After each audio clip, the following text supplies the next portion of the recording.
अस्सलाम वालेकुम, cooking channel में आप सबका वेलकम। तो आज हम बनाएंगे लाम यखनी पुलाव। लेकिन अगर आपने मेरे चैनल को सब्सक्राइब नहीं किया तो पहले मेरे चैनल को कीजिए सब्सक्राइब, मेरी वीडियोस को ज्यादा से ज्यादा शेयर कीजिए और लाइक कीजिए, बेल आइकन को कीजिए प्रेस ताकि मेरी नई आने वाली वीडियो सबसे पहले आपको देखने को मिले। तो रेसिपी स्टार्ट करने से पहले मैं आप लोगों को इंग्रेडिएंट्स बता दूं। जो मेन इंग्रेडिएंट्स है मीट और राइस मैंने कितने कितने लिए थे। मीट मैंने यहाँ पर 1 kg लिया है, राइस मैंने 2.5 कप के करीब लिए हैं। और अब बाकी इंग्रेडिएंट्स आपको वीडियो के अंदर आहिस्ता आहिस्ता देखने को मिल जाएंगे। तो आइए करते हैं स्टार्ट। तो यहाँ हमने एक पतीली के अंदर डाल लिया है तकरीबन 5.25 कप के करीब पानी। अब हमने इसके अंदर डालेंगे अपना मीट। तो पानी यहाँ पर हमारा तकरीबन 5.25 कप हो चुका है। अब हमने इसके अंदर मीट शामिल कर देना है और इसमें शामिल करूंगी 2 मीडियम साइज की कटी हुई प्याज।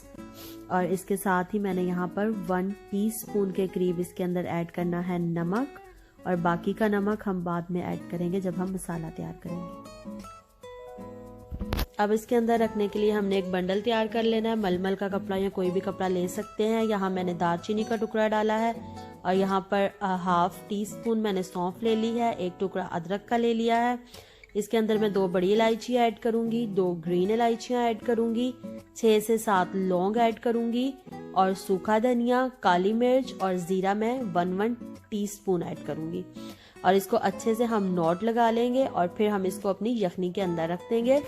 और यखनी को तकरीबन हमने 1 घंटे से 1.25 घंटे के लिए पकाना है।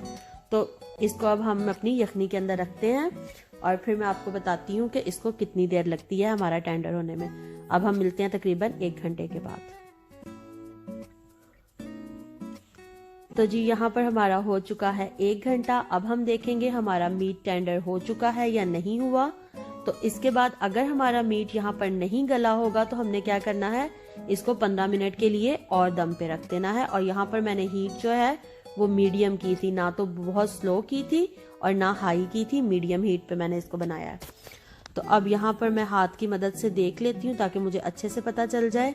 तो ये आसानी से टूट गया है, इसका मतलब हमारा गोश्त गल चुका है। अब हमने क्या करना है, अपने मीट को सूप के अंदर से निकाल लेना है, अलग अलग कर देना है। तो चले इसे निकाल लेते हैं।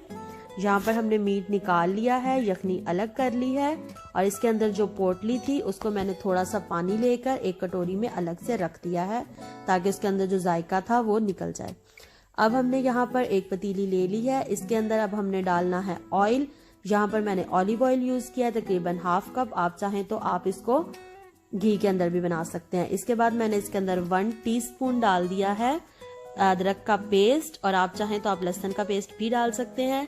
अब मैंने इसको कर लेना है ब्राउन। इसके बाद मैंने इसके अंदर डालनी है प्याज। मैंने तली हुई प्याज यूज की है, आप चाहें तो आप इसके अंदर दूसरी प्याज भी यूज कर सकते हैं। अब मैं इसके अंदर डालूंगी 2 मीडियम साइज के टमाटर कट किए हुए, रफली कट कर लिए थे। अब इसके अंदर मसाले जाएंगे। 1 टीस्पून मैंने इसके अंदर नमक ऐड किया है और 1 टीस्पून धनिया पाउडर और 1/2 टीस्पून हल्दी ऐड की है। मिर्च भी मैंने यहाँ पर रेड मिर्च जो होती है वो 1/2 टीस्पून ऐड की है, क्योंकि मैंने उसके बाद ग्रीन मिर्च ऐड की है और ग्रीन मिर्च मैंने भर के 1 टीस्पून ऐड की है। और ग्रीन मिर्च मेरी कड़वी थी तो इसलिए मैंने रेड मिर्च जो है वो कम डाली है। यहाँ पर जी मैंने देसी घी ले लिया है तकरीबन 2 टेबल स्पून।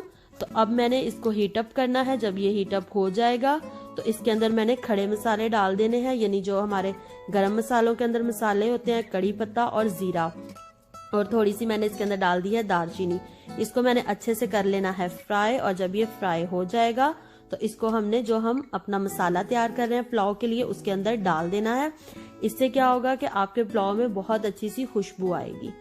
तो ये जी हमने डाल दिया है इसके अंदर। लेकिन अगर आप घी में बना रहे हैं तो आप ये खड़े मसाले पहले ही उसके अंदर फ्राई कर लें। मैंने सिर्फ इसलिए किया था ताकि थोड़ा सा घी का टच आ जाए इसके अंदर।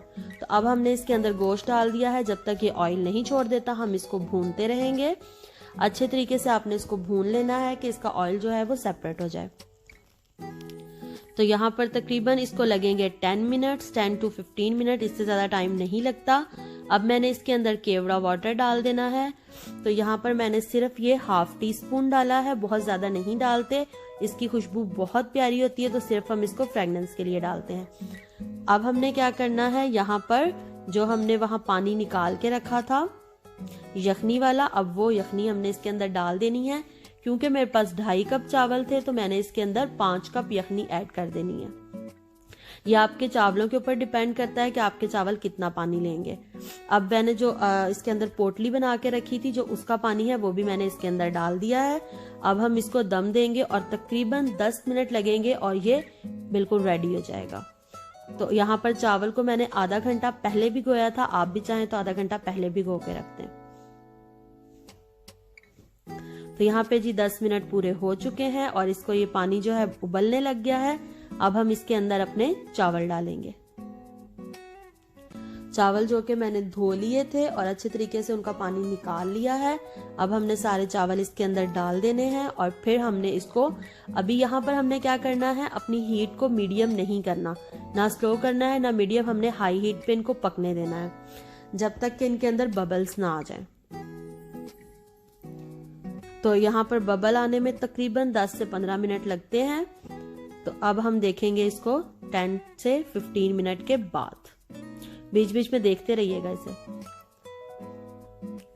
तो अब जी ये हो चुके हैं 10 मिनट्स यहाँ पर, या 12 मिनट हो चुके होंगे। तो ये हमारे बबल्स आ चुके हैं, आपको नजर आ रहा होगा। तो इस पॉइंट पर हमने इसको दम देना है, लेकिन उससे पहले मैंने इसके ऊपर डालने हैं फ्राइड प्याज। तो आप इसके अंदर ये स्किप भी कर सकते हैं, जरूरी नहीं है, लेकिन इसकी खुशबू बहुत प्यारी आती है फिर जब हम दम खोलते हैं। तो यहाँ पे मैंने इसके अंदर फ्राइड प्याज ऐड कर दिए हैं बिल्कुल थोड़े से, और अब मैं इसके ऊपर ग्रीन चिली डालूंगी। वो भी ऑप्शनल है, आपका दिल चाहता है तो डालें, नहीं चाहता तो ना डालें। इसके बाद अब मैंने इसको ऊपर से दम देना है। दम आप कपड़े से भी दे सकते हैं, लेकिन मैं यहाँ पर फॉइल पेपर यूज करूंगी, तो उसके जरिए मैं इसको दम दे दूंगी। अब यहाँ पर हमने इसको ढककर इसके ऊपर लिड देकर दम हमने देना है तकरीबन 20 मिनट। और यहाँ पर आपने हीट को स्लो करना है। पहले हमने हाई हीट पे पकाए थे, अब हमने हीट को स्लो करना है। तो यहाँ पर जी अब हम दम देने के बाद मिलते हैं। ये तो हमारा दम हो चुका है, 20 मिनट कंप्लीट हो चुके हैं। और अब आप देखें कि इसके अंदर से कितनी प्यारी खुशबू आएगी। वाह, जबरदस्त। अब आप देखें कि इसका कलर भी कितना प्यारा आ चुका है और जब हमने ऊपर प्याज डाले थे वो कितने सॉफ्ट हो चुके हैं। अब हमने इसको कर लेना है मिक्स, और मिक्स करने के बाद हम इसे अच्छे से करेंगे डिश आउट। और अगर आपको मेरी वीडियो अच्छी लगे, आपको ये रेसिपी अच्छी लगे, तो इसे जरूर ट्राई कीजिएगा और मुझे कमेंट में बताइएगा कि कैसी बनी है। और अगर आप कोई रेसिपी जानना चाहते हैं तो वो भी आप कमेंट कर सकते हैं या मेरे ईमेल पर मुझे मैसेज कर सकते हैं। मैंने ईमेल अपनी डिस्क्रिप्शन में दे दी है, आप वहां से जाके मुझे मैसेज कर सकते हैं जो भी रेसिपी आपको चाहिए होगी। तो यहाँ पर हमने डिश आउट कर लिया है और गार्निश कर लिया है। वीडियो अच्छी लगे तो इसे थम्स अप दीजिए और तब तक के लिए अल्लाह हाफिज।